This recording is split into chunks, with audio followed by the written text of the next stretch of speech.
हमारे अनेक व्यूअर्स का यह आग्रह था कि हम सेक्शन 211 आईपीसी के ऊपर पूरी जानकारी देने वाली एक वीडियो प्रस्तुत करें, तो आज हम उस वीडियो को प्रस्तुत कर रहे हैं। सेक्शन 211 आईपीसी उस हालत में रखता है जब कोई व्यक्ति ए किसी दूसरे व्यक्ति बी के ऊपर यह जानते बूझते हुए कि व्यक्ति बी ने कुछ भी गलत नहीं किया है, फिर भी व्यक्ति बी को हानि पहुंचाने की गरज से उसके खिलाफ झूठी शिकायत कर देता है या झूठा आरोप लगा देता है। इस सेक्शन का हेडिंग भी यही है, false charge of offence made with intent to injure, यानी कि नुकसान करने की नियत से झूठा आरोप लगाने का अपराध।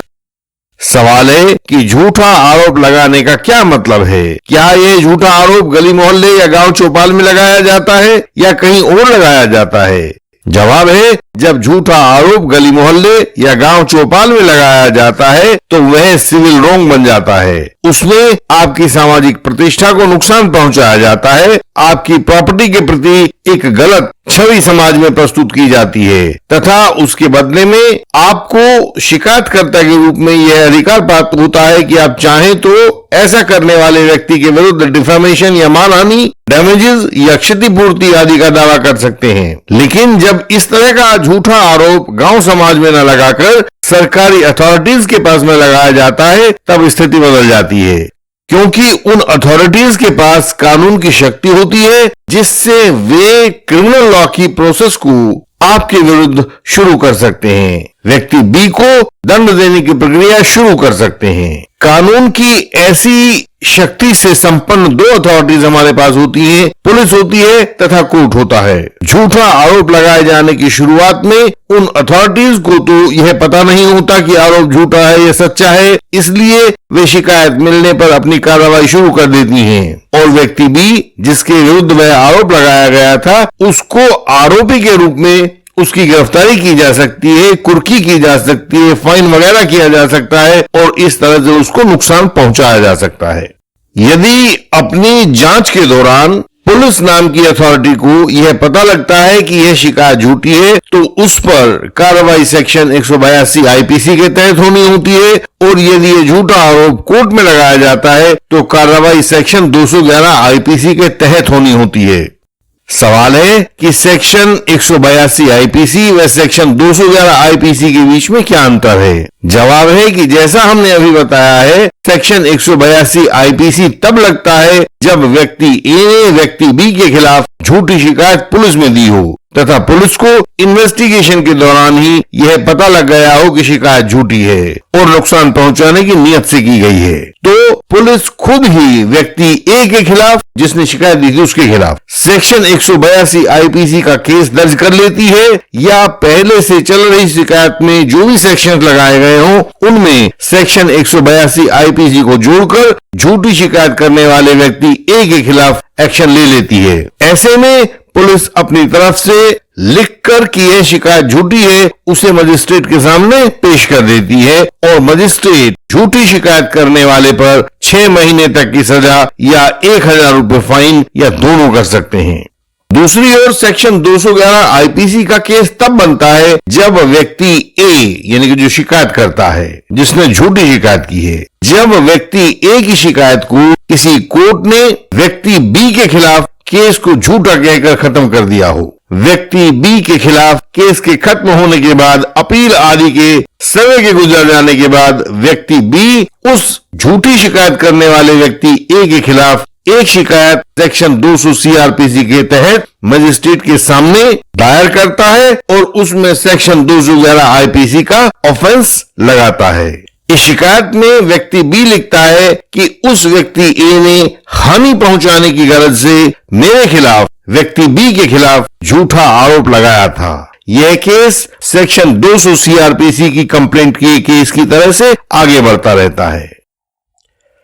इंडियन लीगल सिस्टम की ऑनलाइन इंटेंसिव लीगल कंसल्टेशन अपने व्यूअर्स की कानूनी समस्याओं का उपचार देती है। छोटी समस्याओं के लिए 20 मिनट वाली कंसल्टेशन और विस्तृत समस्याओं के लिए 40 मिनट वाली कंसल्टेशन सब निदान आपको प्रस्तुत कर देती है।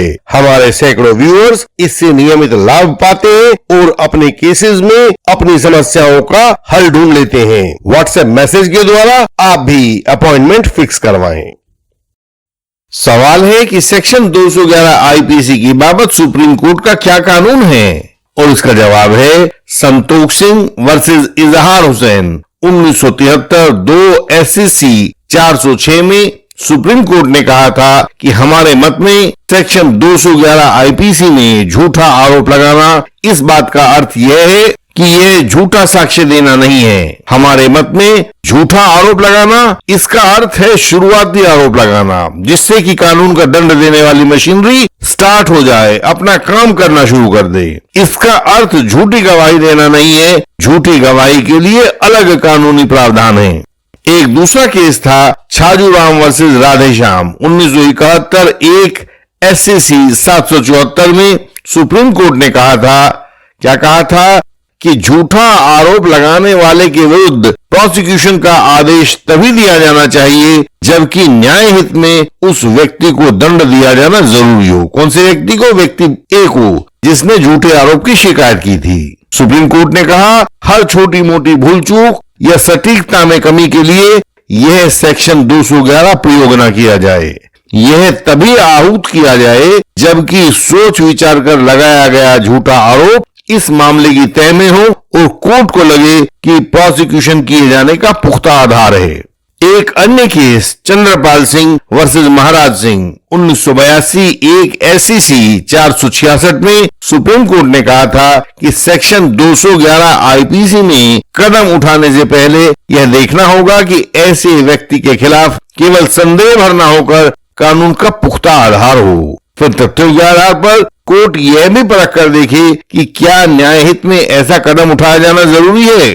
तो अपने इन्हीं सब पुराने निर्णयों के आधार पर सुप्रीम कोर्ट ने अभी एक ताजा तरीन निर्णय पारित किया है, Himanshu Kumar versus state of Chhattisgarh. यह criminal writ petition number 103 of 2009 है, जिसको जस्टिस AM खानविलकर और जस्टिस JB पारदीवाला ने 14 जुलाई 2022 को पास किया था। इसमें कोर्ट ने कहा था कि जब वह व्यक्ति शिकायत पेश करे तो उस समय यह बात उसकी जानकारी में होनी चाहिए कि शिकायत में व्यक्ति के ऊपर आरोप लगाने का कोई कानूनी या फैक्चुअल आधार नहीं है। यह शिकायत उस व्यक्ति को हानि पहुंचाने की नियत से दी जानी चाहिए। उन्होंने कहा है सुप्रीम कोर्ट ने कि CRPC में आरोप लगाए जाने को कहीं भी परिभाषित नहीं किया गया है, लेकिन यहाँ पर साधारण अर्थ लिया जाना होगा कि झूठे आरोप की सूचना देने का मतलब अथॉरिटीज को शिकायत देकर कानून की प्रक्रिया शुरू करवाने से लिया जाएगा।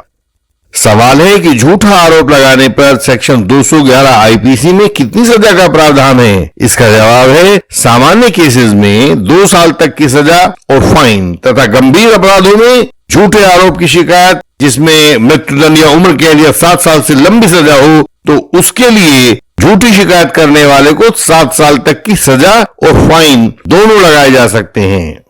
अगला सवाल है कि इतनी बातों और कानून के बावजूद पुराने एडवोकेट सेक्शन 211 आईपीसी की कंप्लेंट कोर्ट में फाइल करने से क्यों मना करते हैं।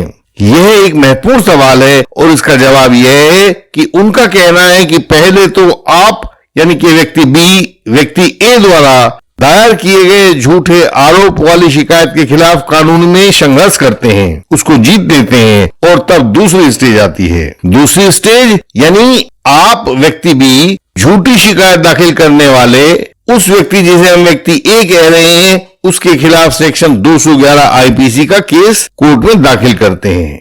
मान लीजिए कि आपकी यानी व्यक्ति बी की कंप्लेंट पर समनिंग होकर झूठी शिकायत करने वाला व्यक्ति ए कोर्ट में मुलजिम बनकर हाजिर हो जाता है और किसी भी कारण से यदि इस दूसरी स्टेज वाले केस में जो आपने किया है उसके ऊपर झूठी कंप्लेंट करने के लिए यदि वह झूठा आरोप लगाने वाला व्यक्ति ए बरी हो जाता है तो गंभीर कानूनी संकट खड़ा हो जाएगा।